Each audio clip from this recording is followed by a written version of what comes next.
It's time to get some of this amazing Albanian Riviera.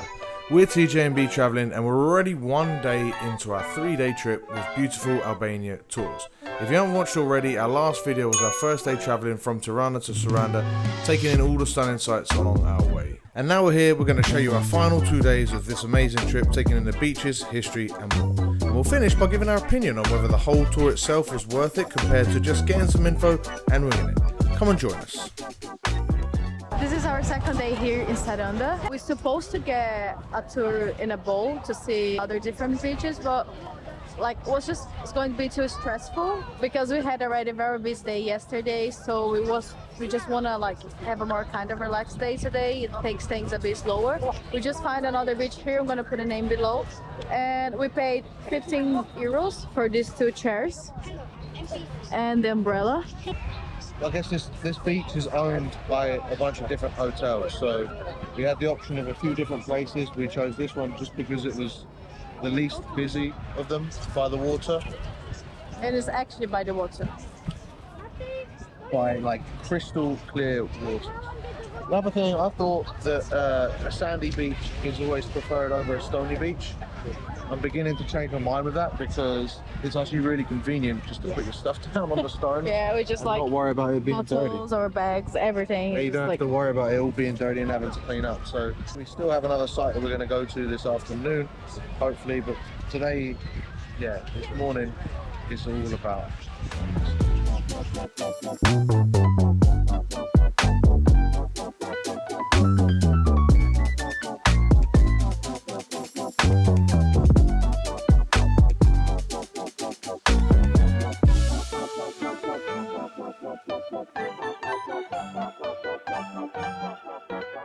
Do you think that was worth 15 euros? I was definitely. Really? I think this. Just comfortable. It was very close enough to the beach. So if you the beach was very good as well, but clear. I didn't think it was. I think the fact that you get this for free, and we had our blanket already. You get this for free here. I mean, it was worth it for us just to experience the different place. But in general, I think. If you're on a budget, this is just, and if you're on a budget and you've got a blanket, this is preferable. I would say to stay here. As long as it doesn't seem, if anything, it's less crowded. I mean, this part's the boats, but this is also in general, good enough. yeah, I think that was very comfortable. a little bit better, a little bit. More comfort. But I mean, it was worth it for us. Good morning and early afternoon, and now time to shower up and head to Butrint.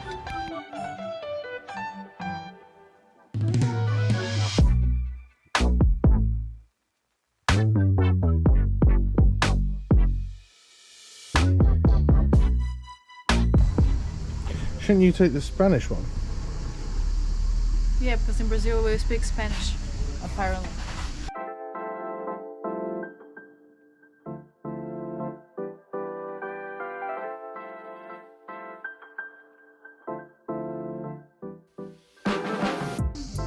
Oh, hello. We are now at Butrint National Park, which is an ancient historical site with sites and places throughout the park stemming from the 4th century BC all the way to the 15 and 1600s. It's ruins that have either been dug up and preserved, or some of them have been sort of re-updated, but it is just amazing when you consider that this stuff is from before Jesus. This is the 4th century BC this amphitheater is from, and having a look around is just amazing. A very interesting thing we found out about this place is about those seats. They were made perfectly and designed it perfectly. They have lines. Carved in the rocks. Yeah, they have lines in the rocks. So you have a space in the top where you can put your bump, and a space in the floor where your feet stays, and then another person can put a bump here. And they have all of this in all of rocks, all of way. Everywhere. This theatre actually was designed earlier, but then was sort of re-updated by the Romans in the 3rd century to go according to what the Romans wanted out of the theatre. I was just impressed enough that if you look at each of the individual stones, how they've managed to carve them and build this whole thing so well. And you think about how far it dates back. Yeah. The technology that they must have had available would have been really, really rudimentary, yeah. And they've still somehow managed to make this. So this is a chapel from before Jesus, which is dedicated to the Greek god of healing. I've forgotten what his name is. Put it here, Asclepius or something like that. But yeah, this is what originally built the city in the first place. People wanted to come here from all around the region to visit this particular shrine. And then as the city grew and grew and grew... Asclepius, there you go. This amphitheatre shows how the city grew even more and became more of a site and a more populous city. These bigger walls were made without any mortar, so without any muck between them. They had to carve the stones perfectly even so that they fitted together so they could make a wall and just stand up. And that was done before Christ, BC, before Jesus. My goodness, what an impressive place.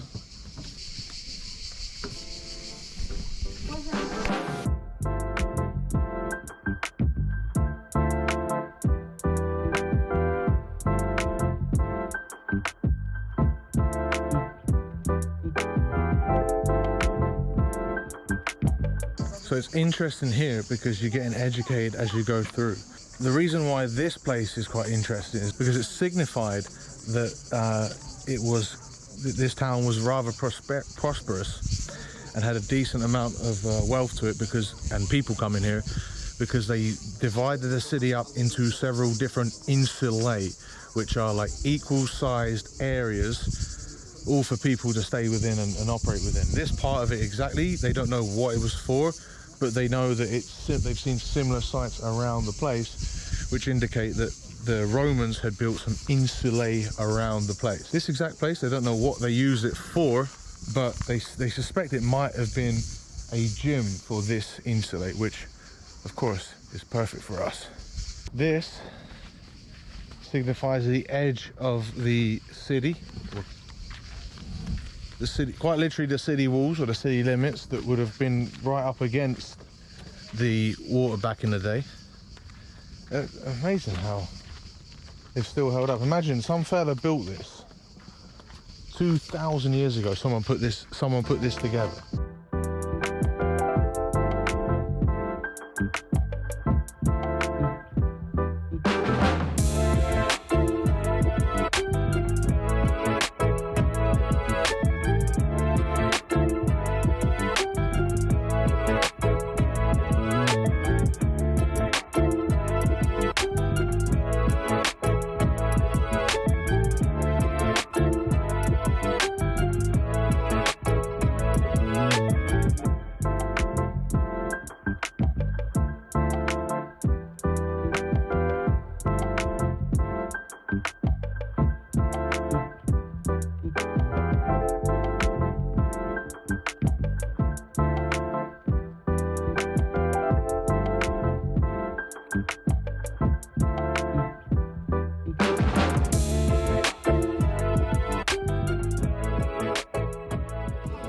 Been great, but we're probably gonna be late to catch our bus that is 7:30 and now it's like 7:20. You have to do all the way down.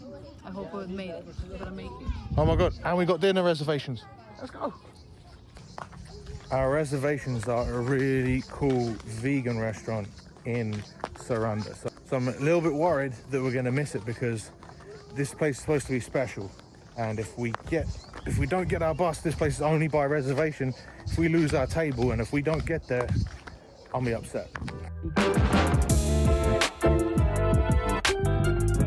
This castle behind me is very pretty as well, but we're not gonna be able to do that today.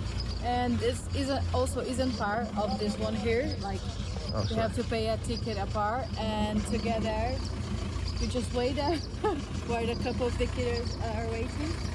And yeah, this thing floats. Yeah, it's gonna float and bring you to the other side. So nice, that's covered. We gotta go. Run. I think this is the only vegan place here in Saranda, so we had to check it out. And the menu is pretty simple but delicious. It's by reservation only, so Yeah. they make up the menu every day. Yeah, I think every day is quite different, and today looks very, very good. And I'm very excited. Time to eat because we're starving. Focaccia sandwich. Open it up. Lift it up. Ooh. Papaya inside. Oops. Chickpea pie, and then falafel salad. Love falafel salad. How was the dinner? Oh, it was delicious. Very, very good. So, just to show you the Garden Arena Green Life Market, it is very cute here. The food was great. A little bit on the pricier side for Albania, but since we're trying to do this whole vegan thing and we want to support these people, I think it's been great. Yeah, the food was just delicious. I liked it. It's all cute, like the decorations, like the food. The table is just an old. It's all old, reused, repurposed. I don't know where they found it. Reused, repurposed gear. Like all the cutlery seems like it's the same thing. The water bottles. The water bottles is Pasta. Pasta sauce. Yeah, it's a pasta sauce. Pretty clever. Yeah. You're gonna put on track. But because you get so much bottled water here in Albania, it's good to see like people being proactive about it because must have a filtration system on their tank. So it's really good to come here. Thoroughly would recommend anyone interested in plant-based or sustainability and that sort of stuff. Actually, thoroughly recommend everyone come here and support it. It's a good place. They only accept, well, they don't only accept it, but they thoroughly encourage you to reserve before coming in because there's only 4 or 5 tables per night. So everything's cooked fresh, everything's great. Thoroughly recommend.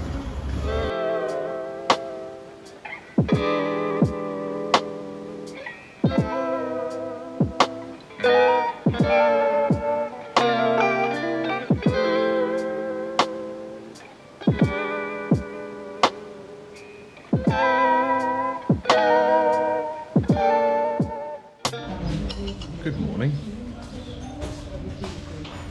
I don't think this is a weird breakfast at all. No. That would be. Well, the first rule of buffet still applies even if it's breakfast.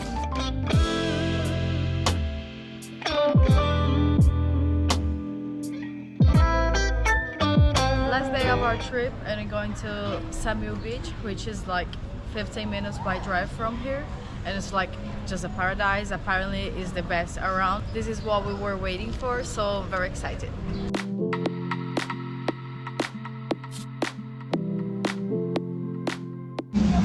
Alright, so now we're in Ksamil. We got taken to 2 different beaches. One was 30 euros for an umbrella, the other was 20 or 2,000 lek. And what we're thinking is those beaches weren't that great. Like, I mean, they were beautiful beaches, but they were small and just not as free and open as you'd want for a beach. So what we're going to do, we've got 4 hours here. We're going to walk and we're going to find a better beach, maybe a cheaper beach.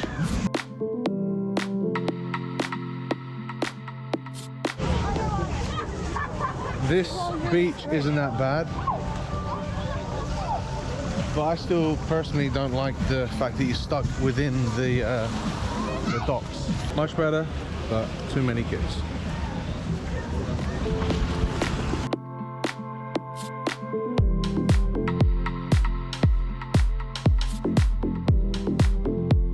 After a frustrating walk to find the beach, we found this one here. We actually don't know yet if we're gonna stay here because just right there was like 50 euros. For the whole time, but it's still worth it because you can pay 10, 20, 15 and it's not worth it.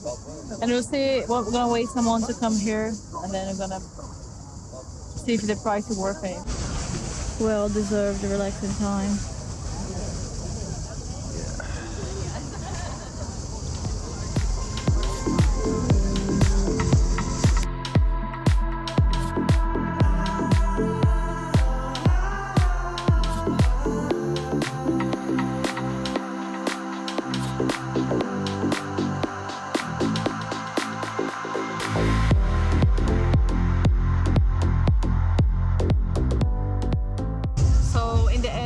Stayed here because it's like great, The music started for like an hour ago, I think. We're here for a couple of hours already, so not that bad.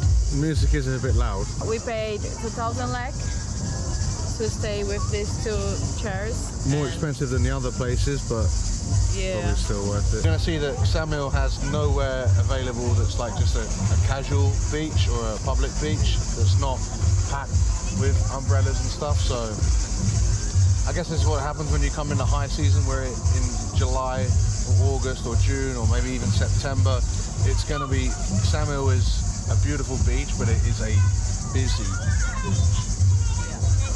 So overall, it's a great day. Yeah, we're very relaxed. It's just how we want it to be. So great. We're going to maybe pick up some food, take a shower over there, and then get ready for our how long trip back?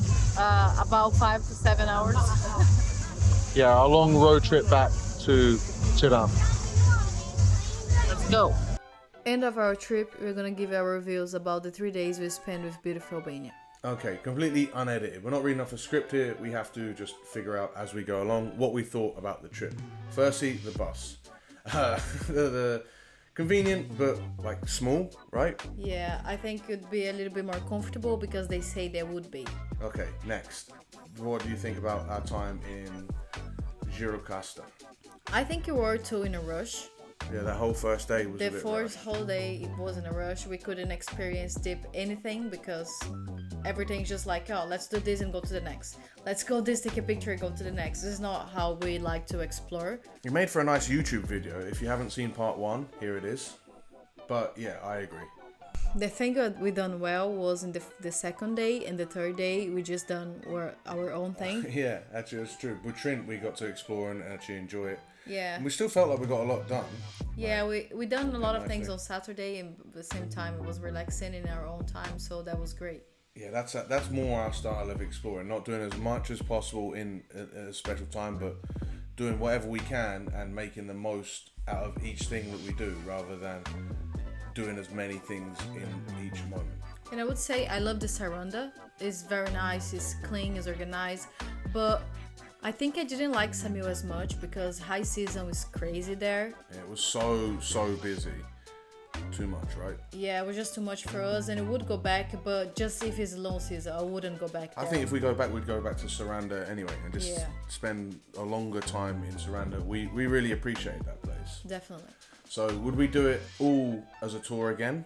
I think we would if it was a tour a little bit slower, and if But it was then like that probably a nice wouldn't be a pace. tour.